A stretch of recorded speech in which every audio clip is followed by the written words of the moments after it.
Good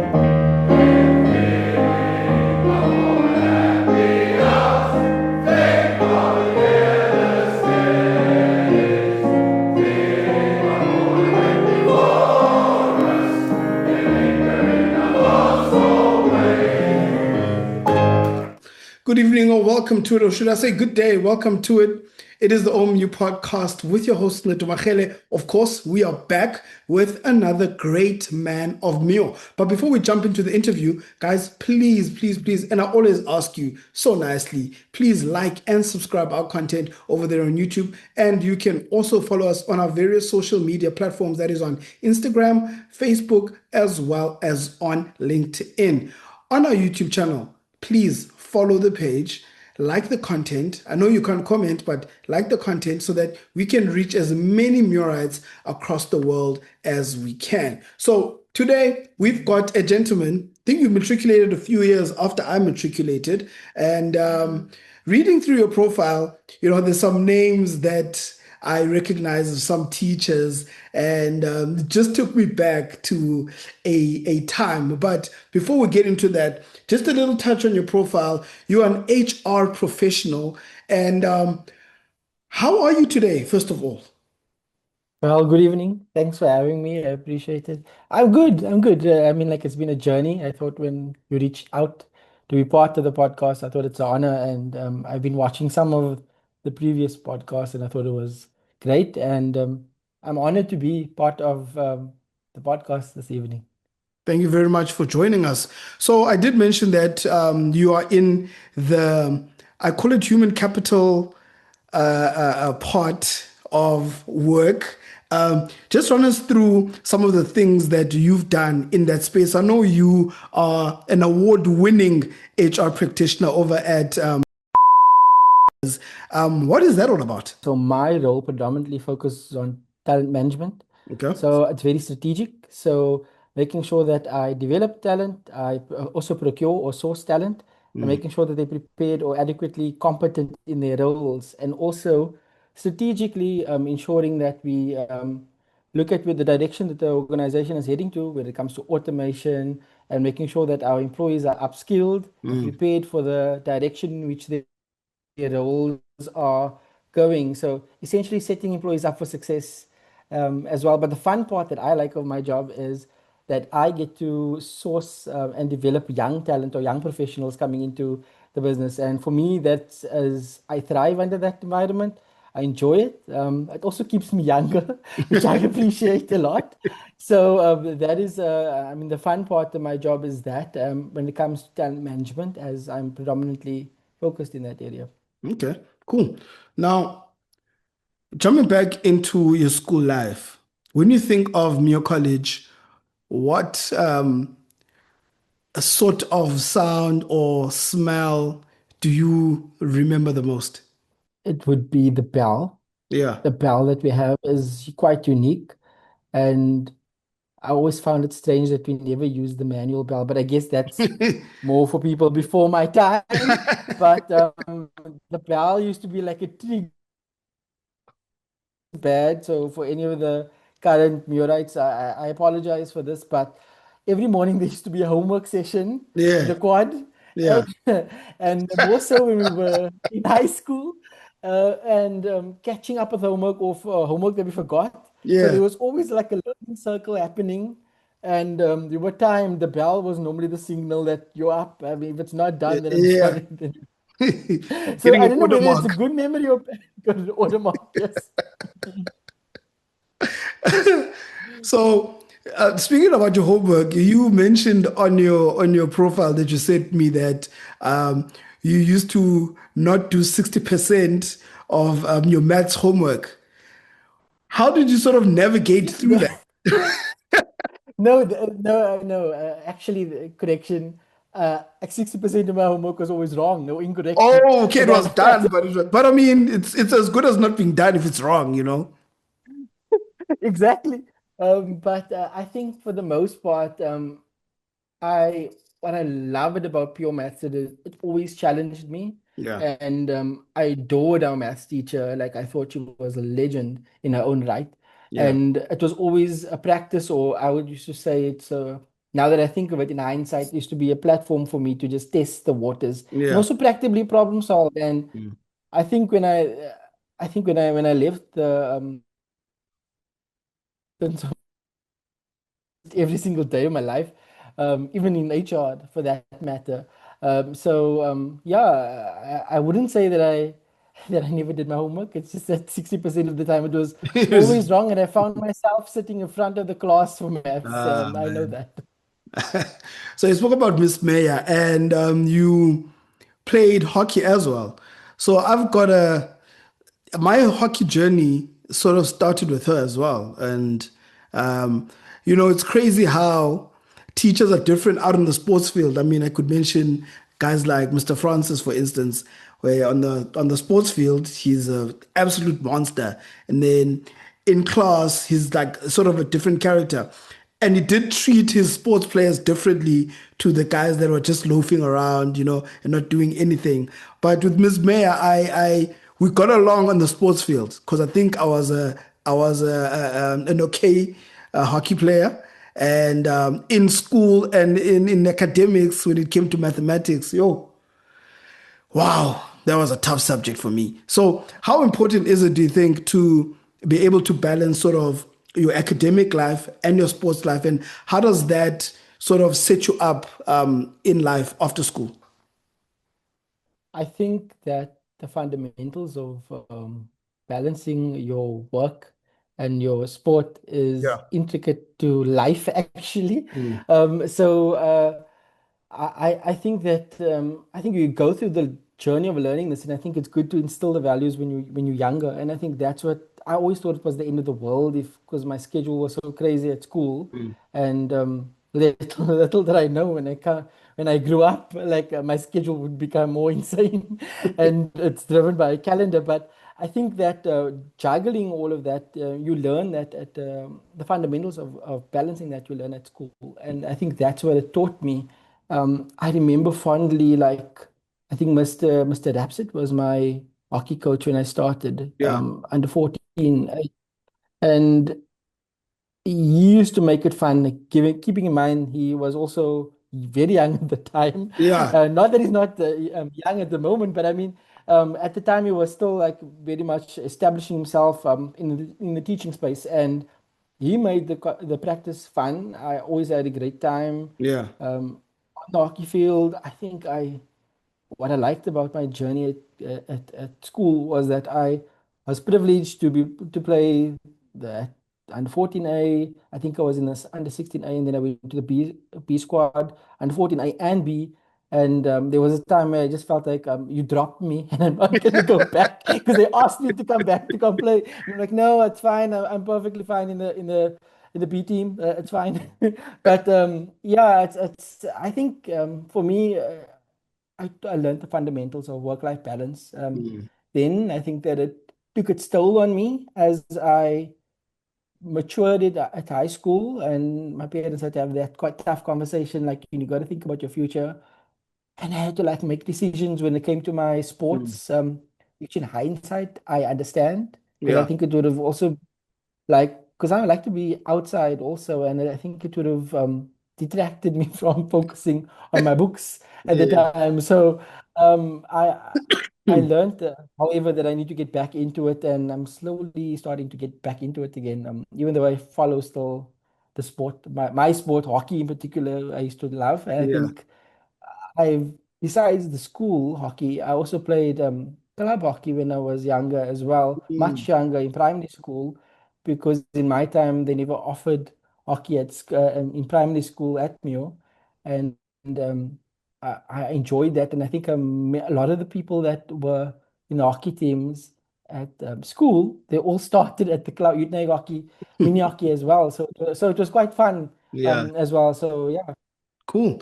So you mentioned some of your favorite teachers in your list. I remember Miss Bayman, Miss Hartley, Mr. Owen House.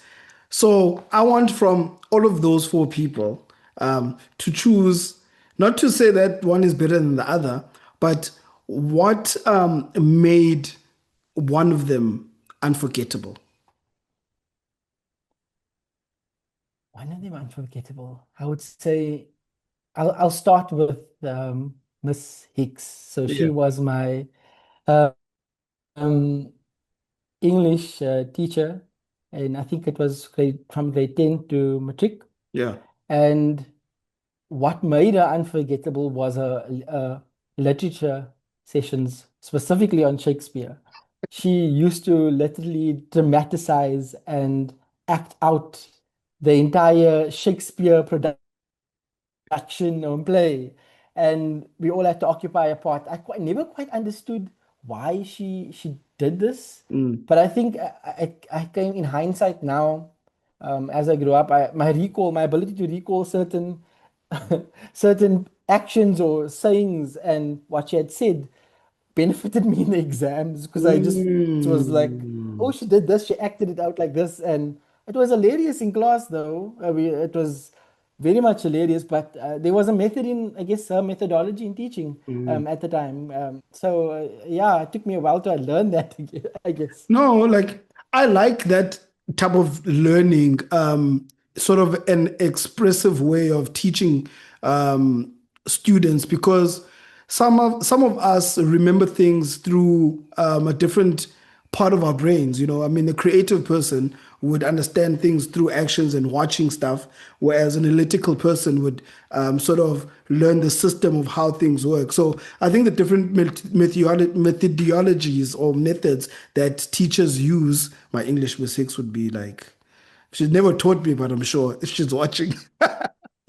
So I think the method of teaching, when applied, and it accommodates everybody, that's where everybody wins. So educators, I think, play a very important role in our lives when, even though we don't know it, when we think back and all the things that, like for instance, we were speaking about the work, sport, or the school, academic and sport life balance. I can totally relate because I'm a workaholic right now because I had a hectic schedule. I played hockey first team, rugby first team, and I was busy all the time. And that is sort of transitioned into my adult life where I'm always doing something until the wee hours of the night. So I think that set me up really well to be able to handle that stress. So moving on, we're going to our lives on campus. A big part of our lives in high school and in school is spent on campus.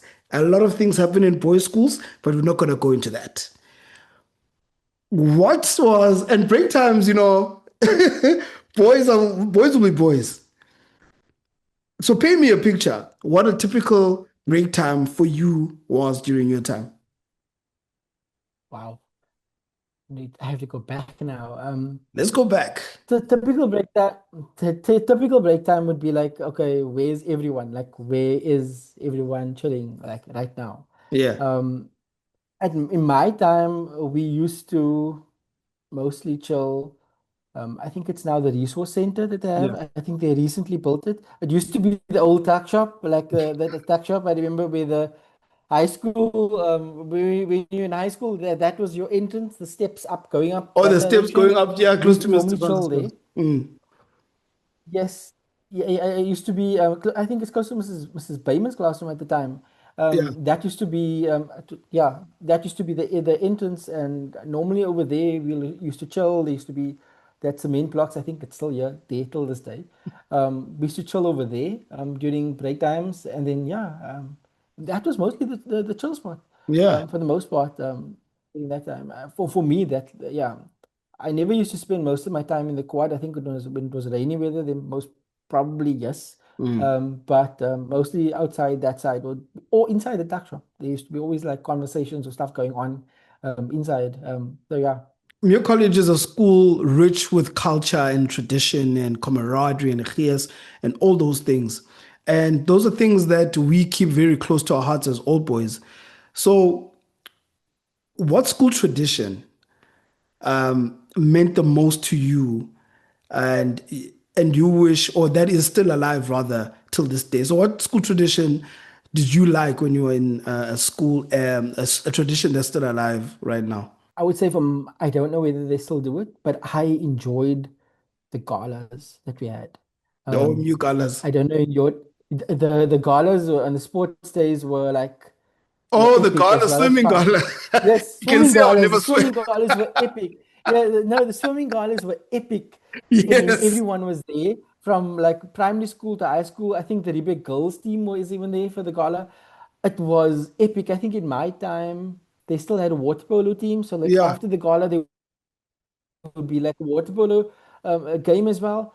For me, that was like the pinnacle of memories that I have, and I enjoyed it. I enjoyed the entire day, being at the swimming gala, being out at the public pools. That's what The I was about entire to school say, was because there you're attending. outside. Yes, it was like it was good memories, and I'm Yeah. so grateful that that tradition for me in that time it was still in such a big level. I think they Mm, in recent years I heard that they do the swimming gala at the school mm, now, but in my time they did it actually at the unique swimming pools, and I think public pools, it was great. mm. No, it was That nice. was that was a memory that I think still lives on. And Founders Day. Yeah. Founders Day is such a special day. And for me, I always liked the weekend where the old boys played. And I thought that was always hilarious and fun. And when I think of it now, when I went to the 200th celebrations, I specifically went for the old boys game because a lot of the people that I knew were playing, and I thought, let me go check this out. I'm gonna go back. I just want to check this. All the top players of my year and my previous years, they were playing, and I thought it was epic. They still got the boys still got it. They got it. The guys Yeah, still I got mean it. that But I mean, that that was game such a was nice. I mean, to play against South African legends, your Stefan de Blanche were playing in that game. And we on yes, our side we had Garth Wright, if I'm not mistaken. I was also correct. at that game. I think that was just like one of the best reunions that we well organized, well run, well managed. The Springboks played later on, so it was a Correct. full day of just hanging out with the boys and just having a great time. All right, moving on. So I want to know personal journey after school. So when you look back at your time at Muir College, right? What do you think shaped your path?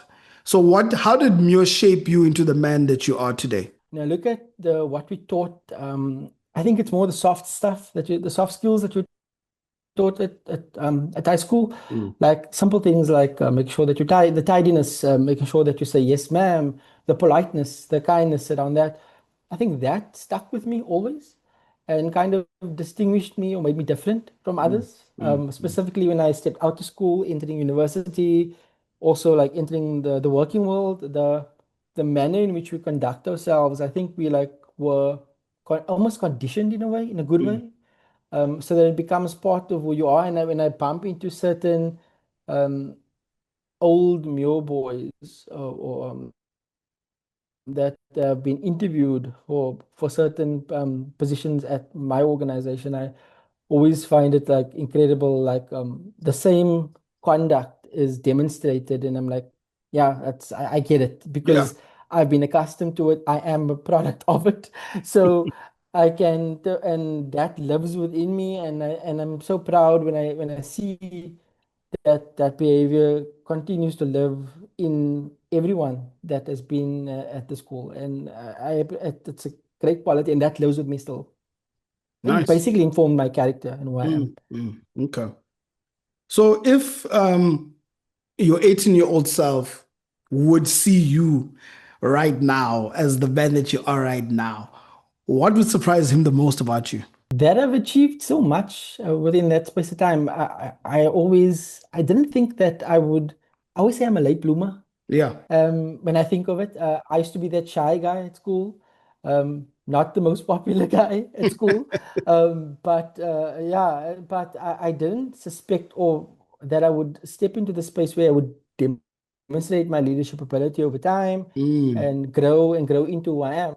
And I would tell that the younger version of myself, just hold on. Your life is about to change. Like mm, just give it time and grow into the space and make the mistakes along the way. Take your learnings, and you never know where you're going to land up. And mm, I'm grateful for my journey and appreciate the learnings. When I think in hindsight back, I think, okay, it wasn't the end of the world, Niaz. You needed to learn. You needed to step out of school to discover the world.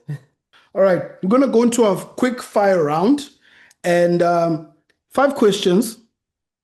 You have to answer them within 5 or 10 seconds, and then we'll go right now. Okay, so first things first. What is your favorite snack at the tuck shop? Hands down, La Bamba beef. Papa beef. Oh, you're taking me back, man. It was a meal. Back then, it was a meal back then. I'm just gonna say Were you putting them inside the bread?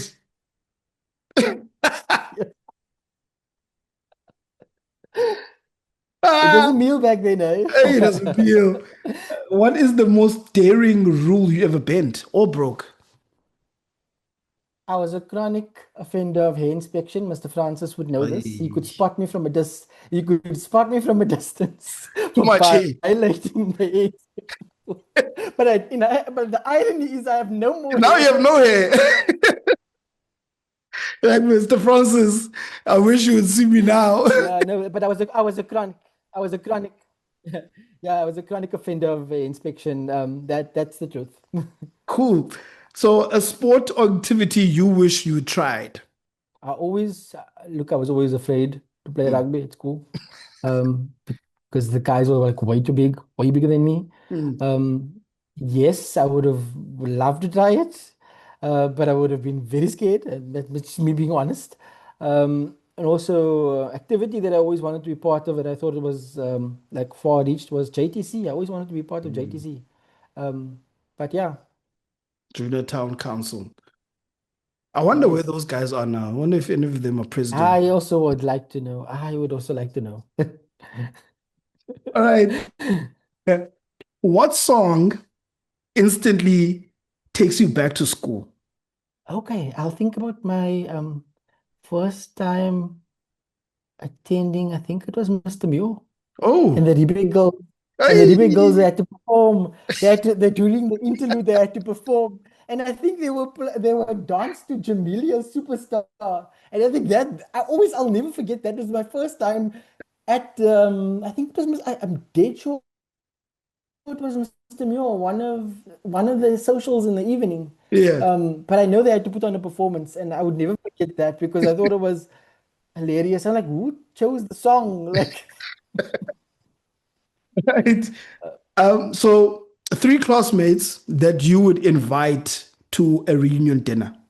from my class, I would definitely want to invite Jason Barker. Hmm. I think his journey and where he is around the world right now, I'd like to sit around the table and catch up with him. Nice. And David Exford, I would like to sit around the table and have a conversation with him. I think his journey also took him around the world, Mm, and it's always good to learn from the gents as well. Because I mean, so caught up with our lives that we don't get the opportunity to interact and engage with one another. true, true. You're missing one guy. One guy, Putkule Sibaka, that I think I need to learn some points from him to be more entrepreneurial. And Good as a yeah, businessman. He's he is a a businessman. businessman. Definitely. Definitely. I I, think that, I yeah, had a conversation with him as well. yeah, I need to sit around the table with him. All right, so we're going to our final stages of the interview. And this one speaks to more of the legacy and a final message, really, of what you would like to advise the boys. But before we get to that, what single lesson from school still guides you today? To always try something new and don't be afraid of failing. Nice. Um, it was a hard lesson for me to learn, but I learned through high school to you gotta fail sometimes to learn a lesson from it and pick yourself up and build that resilience and keep going. Awesome, man. So imagine the school in 200 years from now, right? What do you hope still remains? The traditions in terms of the character building. I don't know how is right now, but in my time, and I'm sure you can agree to your time, Mm, um, in some cases the discipline may have been a little bit strict, but the values were kept and maintained in my time. So the simple things like making sure that your buttoned up and you clean, your blazer's clean, and make sure that your blazer's on. Stand up when someone comes into the room.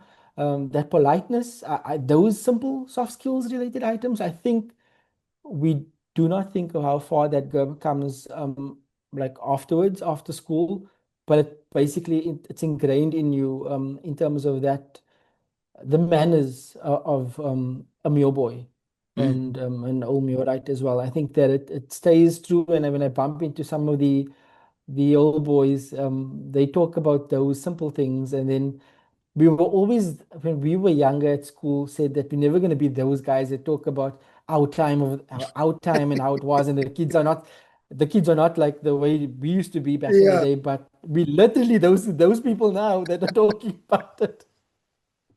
Look at them. They're so soft.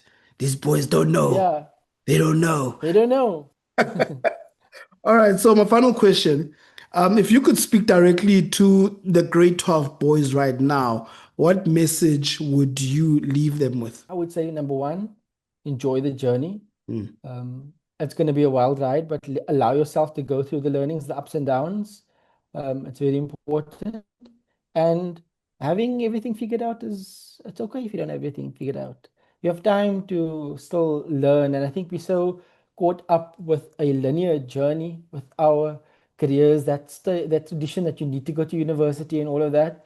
But sometimes it's good to give yourself time to figure out, is going to university something that I need to do?